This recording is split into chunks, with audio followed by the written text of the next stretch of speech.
Pred uporabo IPL naprave je potrebno kožo temeljito očistiti in obriti. Odsvetuje se voskanje in epilacija, da se prepreči nastanek opeklin, oziroma v primeru epilacije bi odstranili dlako s pigmentom melaninom in ne bi bilo več substrata, ki bi absorbiral svetlobno energijo.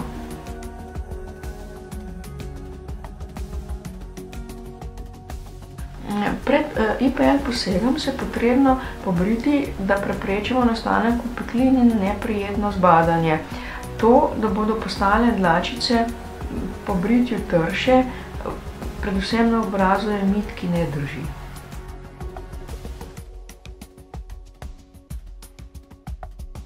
Nekako so izkušnje pokazale, da je potrebno za optimalni učinek opraviti 4 do 6 posegov na 2 tedna, potem pa svetujemo vzdrževalne terapije na nekako 6 do 8 tednov.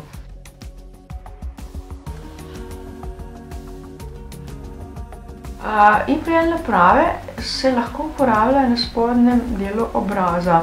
Ne sme se uporabljati na zgornjem delu obraza, absolutno ne okrog oči. Prav tako se IPL aparature naj ne bi uporabljale pri moških namesto britja brade.